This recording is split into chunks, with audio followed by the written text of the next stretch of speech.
Olá, o meu nome é Fábio Monteiro, eu sou do signo de Escorpião, com ascendente em Aquário, e ainda me restam mais 3 escorpiões em outras 3 casas, que são Urano, Vênus e Mercúrio. Pense!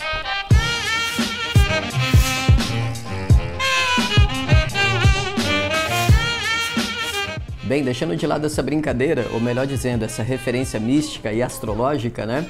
Eu gostaria de apresentar para vocês hoje as efemérides internacionais. Então, tal como nós fizemos no vídeo anterior e apresentamos os eventos que são celebrados no ano de 2019, seja pelos seus aspectos humanitários, seja pelas polêmicas que causam, hoje nós temos esses eventos internacionais. Indo direto ao assunto, então, porque nós temos muita coisa aqui para poder apresentar para vocês, eu gostaria de começar com os 230 anos da Revolução Francesa. A respeito da Revolução Francesa, eu particularmente, nas salas de aula, sempre gosto de colocá-la em perspectiva com outras 2 revoluções, que são a inglesa, ou melhor dizendo, as inglesas, a puritana de 1640 e a gloriosa de 1689, e depois a Revolução Americana. Esse conjunto de revoluções compõe um processo de longa duração que a gente pode chamar de modernidade, ou então Kant chamou isso de esclarecimento.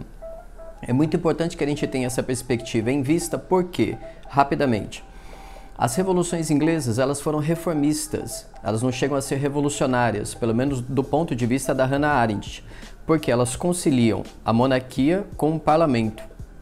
É dessa forma, então, que você tem essa conciliação da tradição com a modernidade e, de fundo, o processo de instalação das propriedades privadas que vão dar um start, digamos assim, que vão inaugurar um processo de revolução industrial e, claro, um processo de representação política. Agora, em relação à Revolução Americana, a Hannah, por exemplo, ainda é mais entusiasta da Revolução Americana do que da francesa, pois do ponto de vista dela, a Revolução Americana não chega a ser violenta. O que isso quer dizer? Ela não propõe uma grande ruptura material, concreta e econômica, porque do ponto de vista da Hannah Arendt, o que você tem na Revolução Americana é justamente uma consagração, uma consolidação legal, uma legitimidade de um histórico liberal que sempre se desenvolveu ao longo das 13 colônias.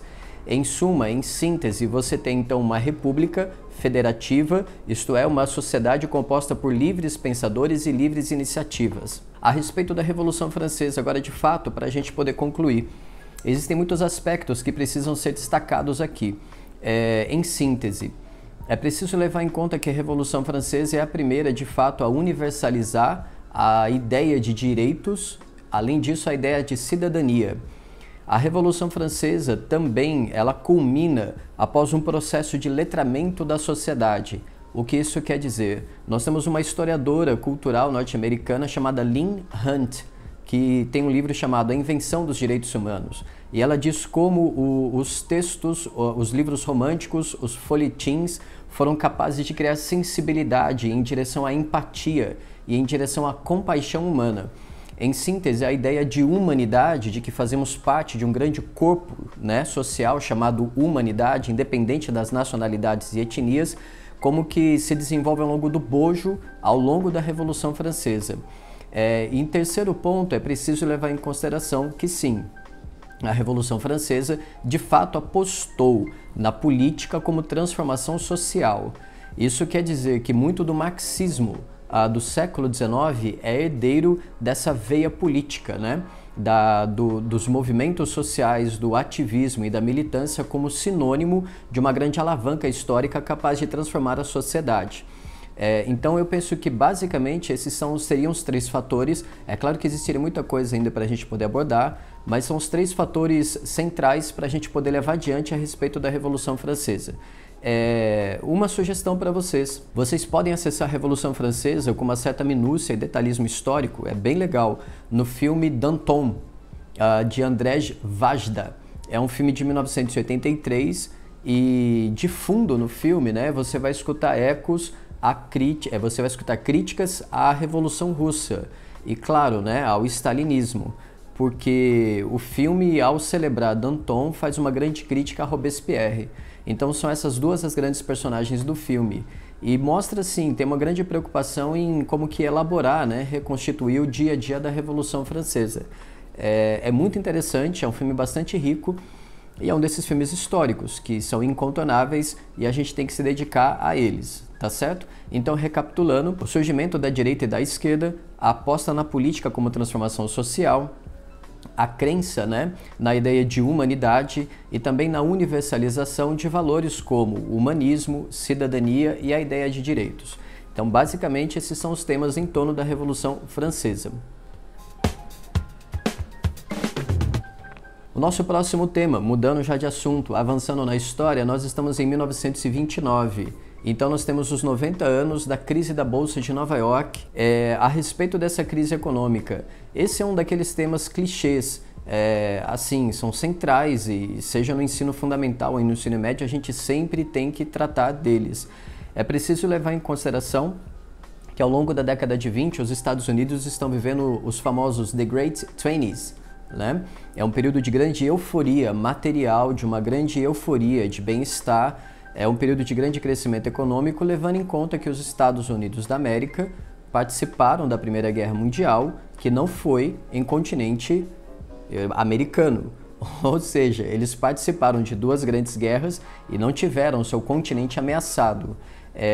Claro que isso daqui é um dos aspectos geopolíticos para a gente começar a entender a ideia de imperialismo norte-americano, né? Tudo bem que imperialismo aqui é um conceito, né, da primeira metade do século XX, bastante adequado para esse contexto de entre guerras. Mas em síntese, você tem duas fontes para você entender essa crise de 29, levando em conta que vocês são vestibulandos. Eu indicaria para vocês o livro organizado pelo Leandro Carnal, que é a História dos Estados Unidos, da sua fundação até o século XXI.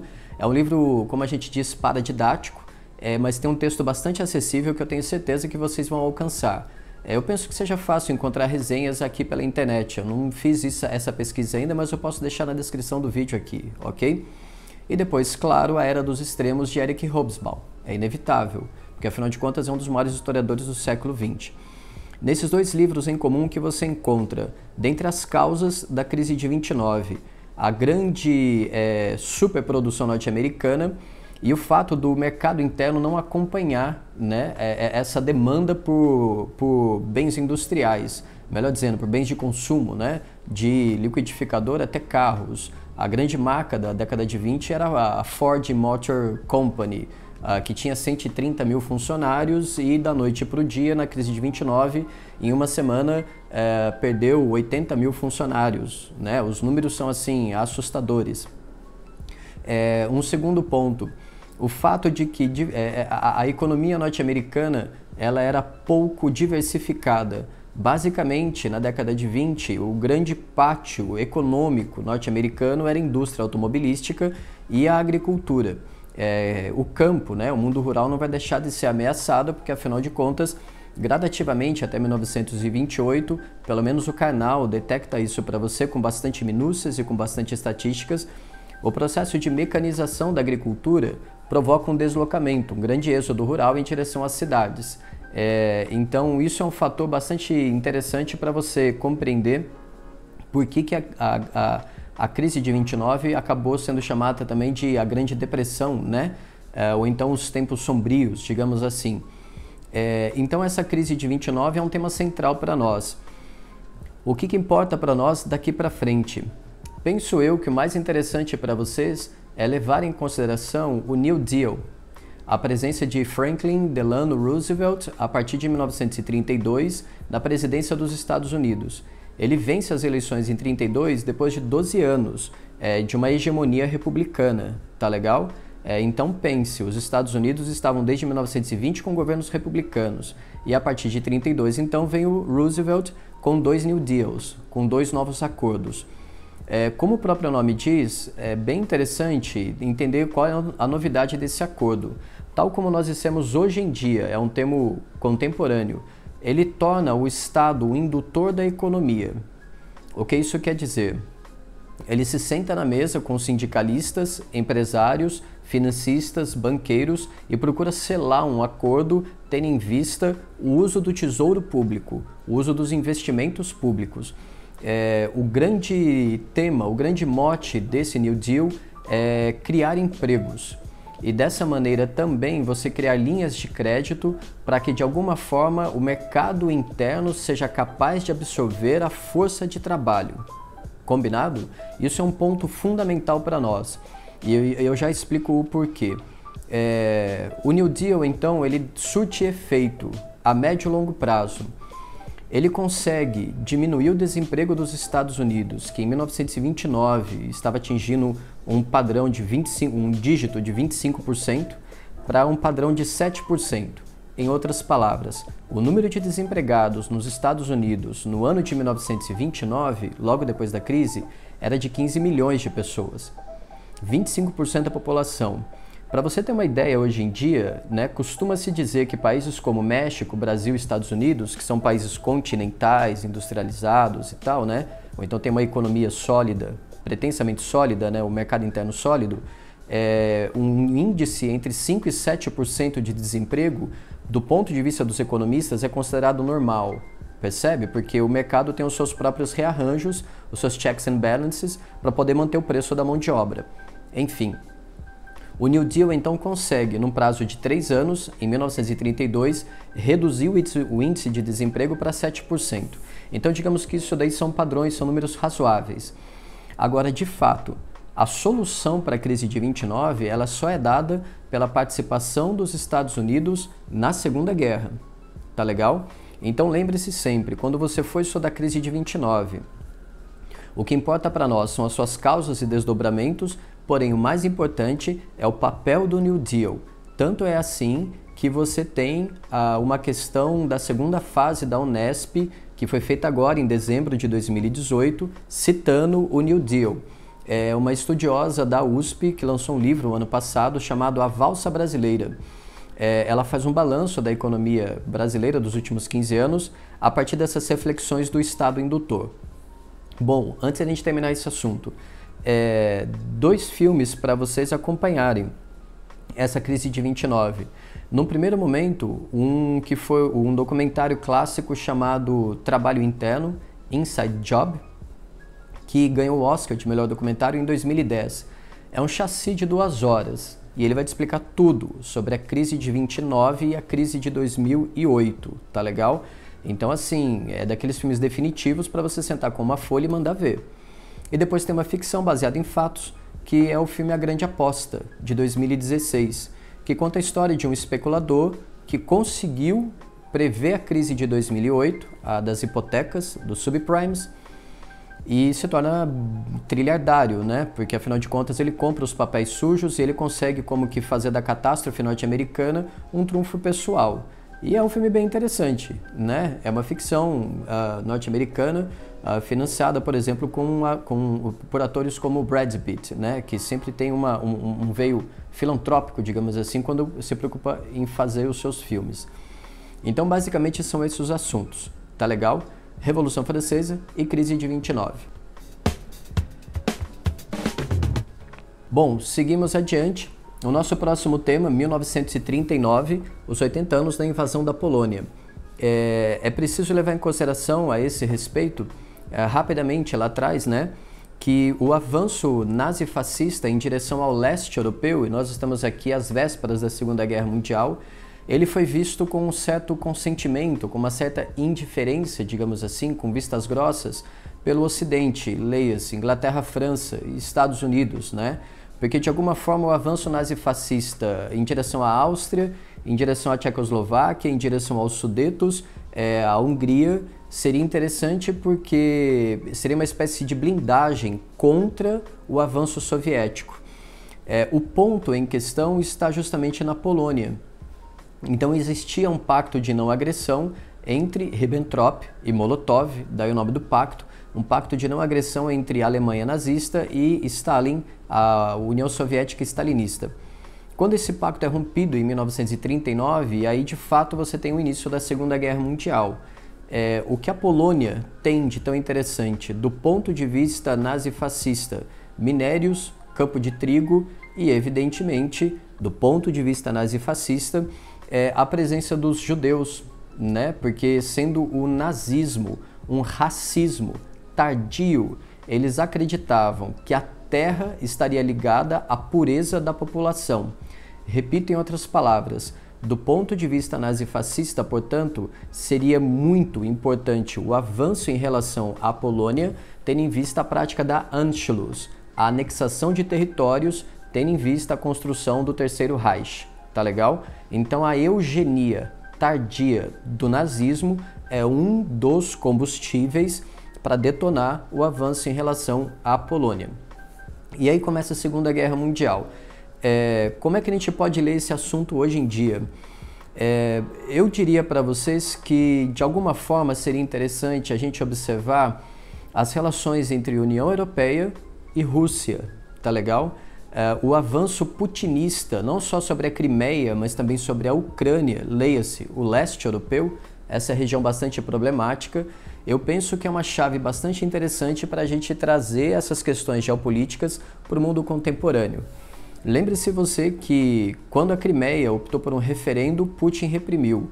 Quando a Ucrânia optou por um referendo, né, e como que vacilou em direção à União Europeia, Putin fechou as reservas de gás, né? Toda a malha de gasoduto, né, de Rússia em direção ao Ocidente também passa pela Ucrânia.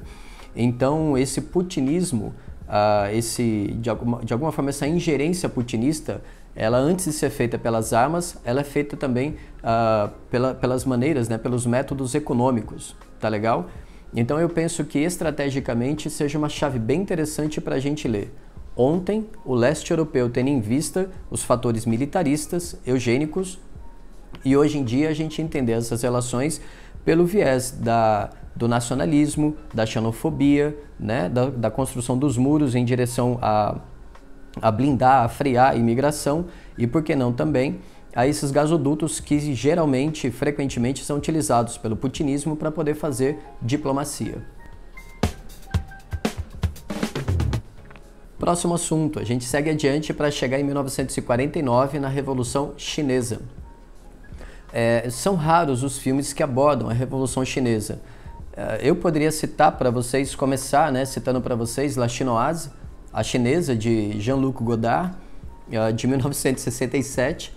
É um filme forte, significativo da Nouvelle Vague, porém eu penso que se vocês assistirem ao filme, bacana, vocês vão entender um pouco de Revolução Chinesa, mas vai lhe custar muito, porque é um filme cult, digamos assim, né? Um filme que requer certo repertório estético, artístico, mas enfim, então fica aqui a sugestão para você. Se você quer um filme que celebra maio de 68 e mostra como a juventude era vista como uma tarefa política, tá aí a chinesa de Godard, feita em 1967. Agora, por outro lado, existe um outro filme mais interessante para a gente poder como que acompanhar as imagens do cotidiano da Revolução Chinesa.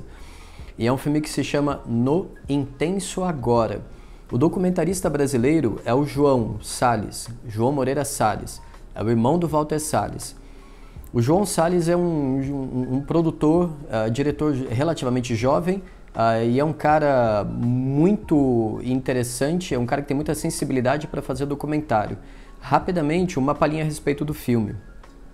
A mãe dele fez muitas viagens internacionais e ela como que frequentou a China logo depois da Revolução Cultural, né? Ali em meados dos anos 60, entre 65 e 68. E existem muitas filmagens em 16mm do auge da China maoísta.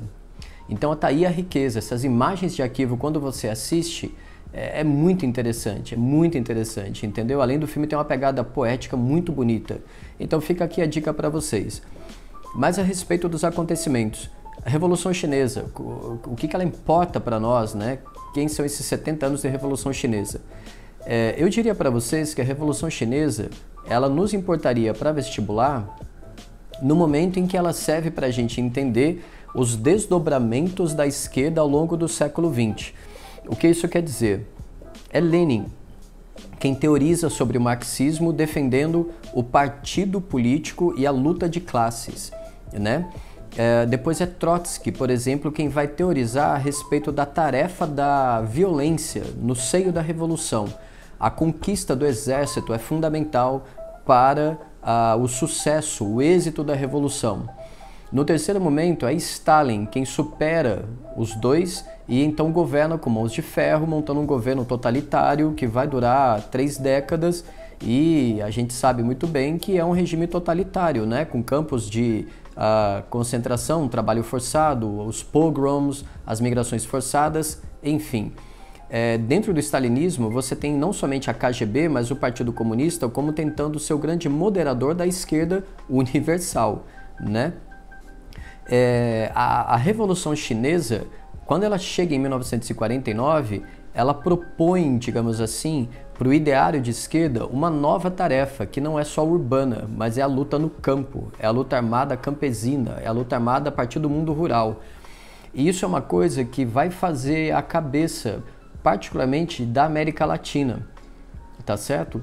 É muito interessante vocês acompanharem isso daí, levando em conta a história da América Latina, porque afinal de contas, não somente a guerrilha do Araguaia no Brasil, mas também as guerrilhas em Bolívia, no Chile e no Uruguai, os Tupamaros no Uruguai, eles como que beberam dessa fonte, dessa crença de que, sendo os anos 60 e 70, marcados por essa emergência de reformas sociais e de justiça social, a grande aposta estaria não somente na luta na cidade, lugar no qual o comando é do exército, mas de alguma forma a tarefa revolucionária poderia vir do campo, a consciência política do campo para a cidade. Então o chamado maoísmo se soma ao leninismo, ao trotskismo e ao stalinismo durante essa primeira metade do século XX. Tá legal? E depois, claro, né? Para hoje em dia, como é que a gente pode ler os 70 anos hoje em dia? Depois da morte do Mao Tse Tung, você tem um processo de, como é que se diz, de abertura econômica da China, né, com o Xiaoping, e a criação, em uma palavra, das ZEs, né, as Zonas Econômicas Especiais.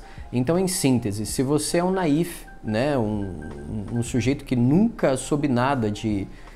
porque raios a China hoje em dia é um socialismo de mercado e da onde vem esse comando de um partido único e esse monstro econômico que é a China hoje em dia.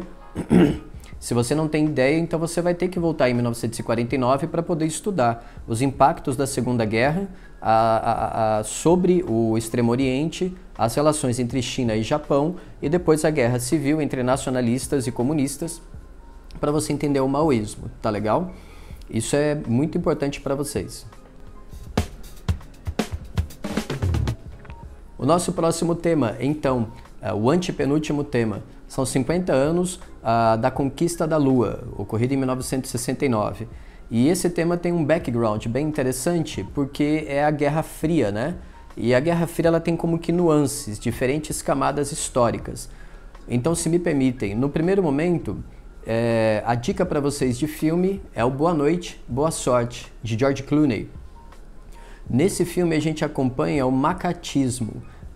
O McCarthy, ele foi um político norte-americano que usou de métodos pouquíssimos convencionais, digamos assim, para poder conseguir combater o comunismo, levando em conta que a lógica do comunismo era a lógica do inimigo interno. O que significa? O nosso vizinho seria comunista, suspeito até que se prove o contrário, né?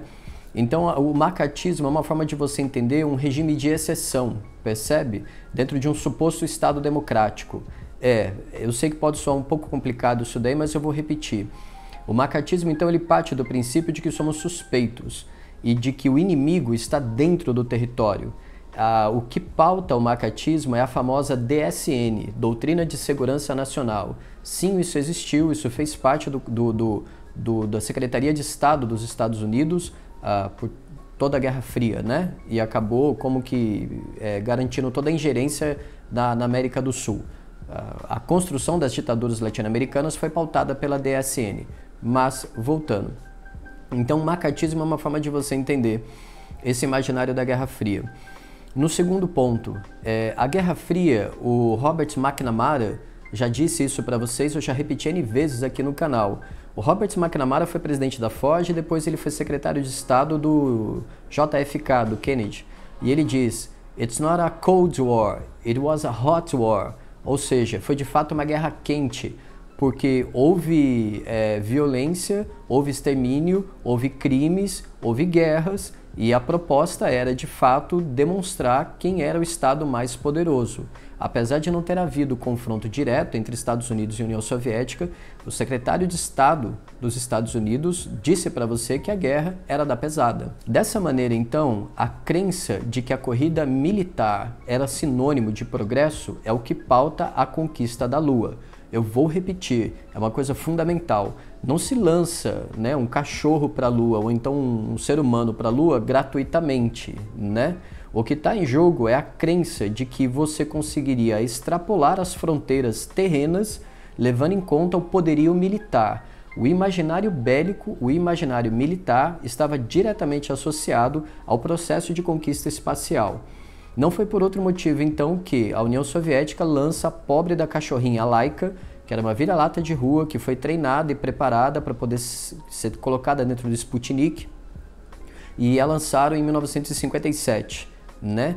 O Yuri Gagarin, que era um pobre de um camponês, e por esse motivo, claro que ele tinha treinamento para ser astronauta, etc e tal, mas ele foi o número 2, né, na verdade.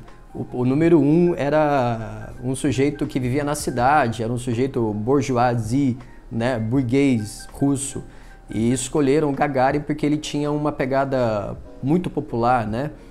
Mas enfim, era um sujeito camponês e tal. Meteram o cara numa cápsula e em 61 mandaram o sujeito, né, para o espaço.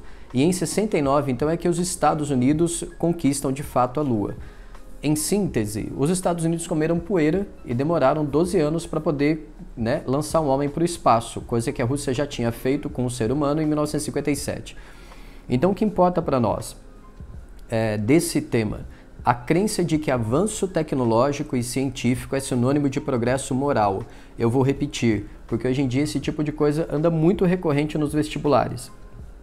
A crença de que avanço científico é a tônica da política. Então, quando você confunde ciência com política, fatal. Alguém vai pagar o pato. E sempre quem paga é a sociedade civil, uma vez que avanço tecnológico e militar ele tem que ser testado em algum lugar. E uma vez que uma guerra custa caro, você acaba provocando conflitos civis, movimentos sociais, guerrilhas, enfim, as ditaduras civis militares latino-americanas estiveram aí para isso também, infelizmente. Tá legal? Então fica aí o tema para vocês, 50 anos da conquista da Lua. O nosso penúltimo tema são os 40 anos da crise do petróleo de 1979, mas aqui eu gostaria de desdobrar o assunto. O que isso quer dizer? Houve uma crise do petróleo em 1973 e em 79. Em síntese, essas duas crises, se existe algo semelhante, né, algo de semelhante nelas, é o fato de que elas colocam definitivamente a OPEP e os países árabes como players internacionais. Em outras palavras, os países exportadores de petróleo, então, eles assumem um protagonismo na diplomacia mundial, na orquestração dos interesses mundiais, que antes não existia. Tá legal? Eu compararia essas duas crises, tendo em vista todo o processo de neoliberalismo, de distensão da Guerra Fria, enfim, de crise da União Soviética, tem muito aí para poder ser explorado. Uma outra dimensão que eu gostaria particularmente de dizer para vocês é que de fundo em 79 também houve a Revolução Islâmica, né? E a Revolução Islâmica foi quando o Ayatollah, o Khomeini, com um grande apoio popular, conseguiu derrotar o Shah Reza Pahlavi, que governava o Irã, digamos assim, com uma batuta ocidentalista, né? Acompanhando as tendências não somente de pauta de costumes, mas evidentemente, né, a tendência econômica ocidental. É a partir de 79, então, que com a Revolução Islâmica você tem um processo de nacionalismo econômico no Irã e uma gradativa confusão do Código Civil com o Alcorão. Então, para você começar a entender o Irã hoje em dia, é muito importante que você se dedique à Revolução Islâmica. Não existe uma outra obra central que não seja a obra da Marjane Satrapi, sim, Persépolis, né? Me parece que essa HQ já é bastante popular, já está consagrada aí no gosto, no senso comum, no gosto público, e o seu filme também é muito divertido e é muito didático para poder mostrar essas nuances do antes e o depois da Revolução Islâmica. Agora, é claro que se você tem condições, se você já tem repertório e tem condições de dar aos altos voos, né, de explorar um pouco mais a Revolução Islâmica, eu recomendaria para você as obras de um cineasta chamado Jafar Panahi. Eu vou deixar aqui nos links a descrição, tanto do diretor quanto também dos trailers de algum filme. O Jafar Panahi, assim como outros diretores, mas eu diria que hoje em dia ele é o mais saliente, né, para o nosso escopo aqui, que é o vestibular, demonstram o papel social da mulher, o papel social do homem e as tensões em torno da cultura no Irã. O que isso quer dizer? Sendo ele um cineasta, por exemplo, ele teve as suas atividades vetadas e ele teve que fazer um filme dentro de casa. E ele conseguiu ajustar o filme, montar o filme de modo a lançá-lo em Cannes, demonstrando esse processo de censura que o governo iraniano coloca em prática, tendo em vista os objetos culturais. Tá legal? Então esse é só um dos casos para você entender um pouco como é que funciona a cultura islâmica, ou melhor dizendo, a cultura iraniana. Combinado? Fica assim melhor. Em suma, como é que essa Revolução Islâmica cai no vestibular? Poxa, de muitas maneiras diferentes. A Marjane Satrapi, os quadrinhos dela já caíram no Enem, por exemplo, para você acompanhar, assim como uma citação do Hobsbawm, que diz para você como que o Ayatollah Khomeini foi capaz de aglutinar a opinião pública em torno da Revolução Islâmica, distribuindo fitas cassetes. Pois é, a rádio FM, a rádio difusão, né, em 79, era, de fato, o grande meio de comunicação com apelo popular, tendo em vista a mobilização social, a mobilização política. Então você começa a entender melhor o que é esse papo de história cultural. Percebe? Você tem esses dois exemplos aí para você se aventurar em torno desse tema. Agora, por último, mais ou menos importante, o nosso último tema. O nosso último assunto, então, são os 30 anos da queda do Mauer. Esse tema já é um tema assim que precisa ser um pouco melhor explorado, né? Porque o muro não cai sozinho. Então a queda do muro de Berlim, não, o muro foi derrubado pela própria população em novembro de 1989, tá certo? Segundo ponto, o Mauer é o apelido do muro de Berlim.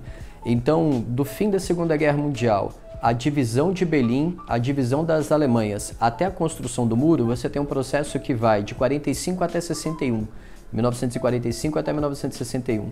E o Muro de Berlim, como sabemos, ele é o grande símbolo dessa divisão ideológica mundial. Mais uma vez, de forma diferente, o que é a tal da Guerra Fria? É quando as fronteiras ideológicas se sobrepõem às fronteiras nacionais. Vou repetir de forma diferente. Não importa se você é alemão, o que importa é se você é um alemão capitalista ou comunista. Percebe? Não importa se você é brasileiro. O que importa é se você está pró-ditadura ou contra a ditadura, ou melhor dizendo, à direita ou à esquerda. Enfim, essas bússolas começam a sofrer esses reveses em função das questões ideológicas.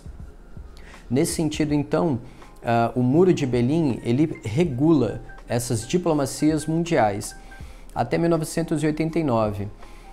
O processo da queda do Muro de Berlim, o fim do socialismo, tem em Mikhail Gorbachev, uma figura fundamental.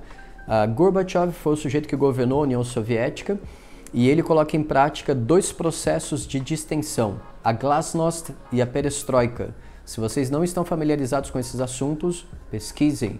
Glasnost, processo de transparência política, e Perestroika, um processo de privatização.